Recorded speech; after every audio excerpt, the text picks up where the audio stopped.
Yan yung traditional na bangka nila guys dito sa Qatar. Kahoy lang ang forma guys.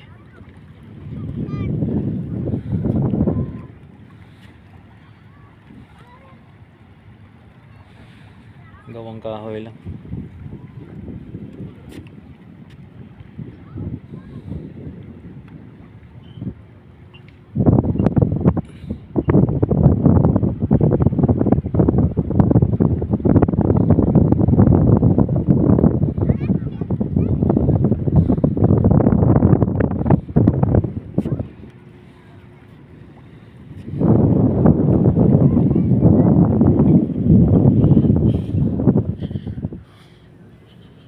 Daming mga bata. Hindi gaano mainit guys yung panahon nila.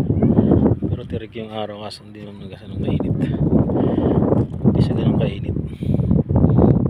Kasi mahangin. Harap ng dagat eh. Ayun. Harap siya ng dagat. Napakalaki. Napakalawag ng park nila. Para sa mga mga pwedeng tumakbo at mag-jogging dito. Mahaba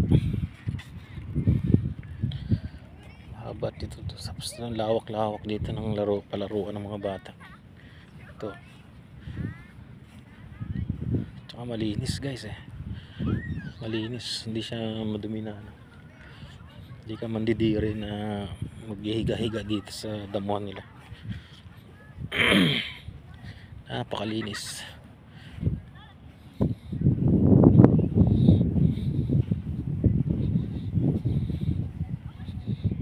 Ganda talaga ang Dubai, ay Qatar. Ganda guys. Ayun.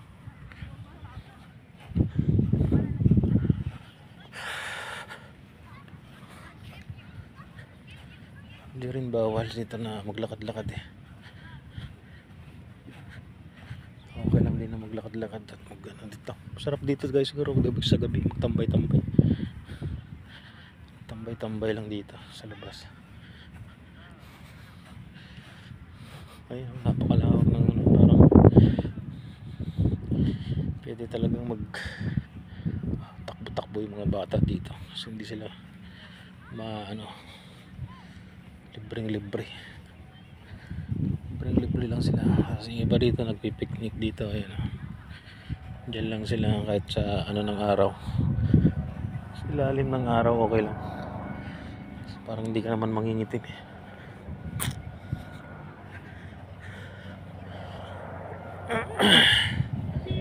Ayan guys.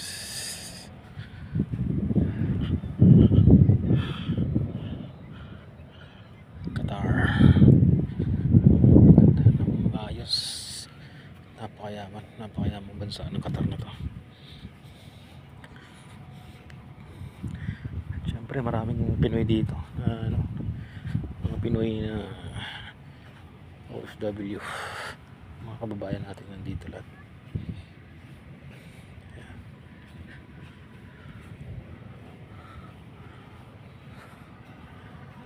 Grabe guys. Amazing place in the world. One of the most tapos napakaraming building na alam mo, hindi mo iniisipin na nasa kung ka lang sa Dubai ay sa Qatar.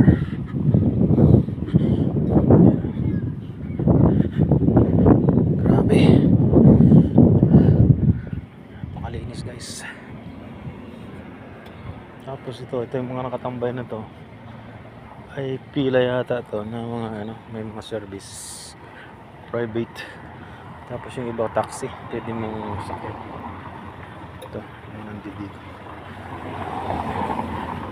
pwede kang sumakay kahit saan.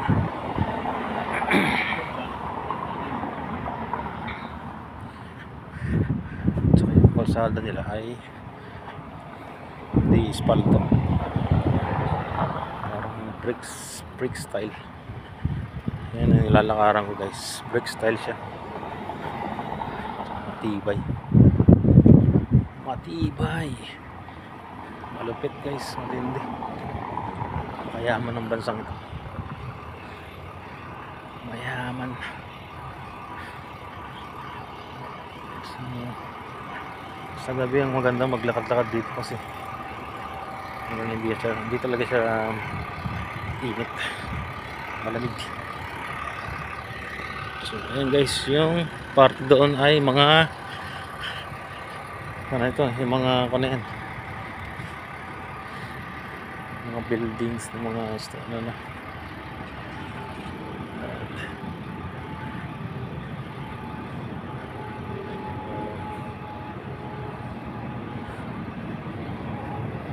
May balik pa naman tayo dito guys. Susunod pwede pa. Balik pa tayo dito.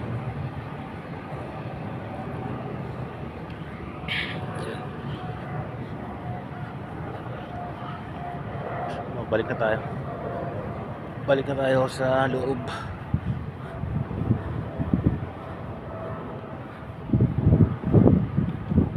Dito lang pala yung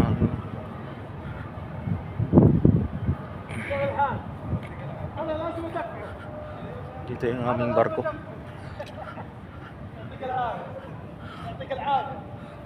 Ayan.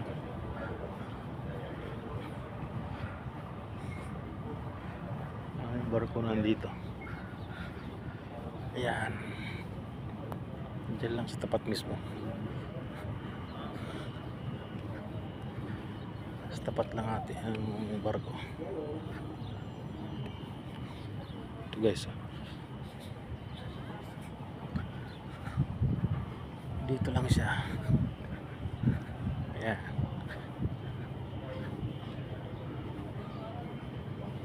Ayan na siya yung ating barkong sinasakyan. Diyan lang. So hanggang dito lang siguro tayo. Tayo pwede bumapit dun. So may bantay. So balik na tayo dito.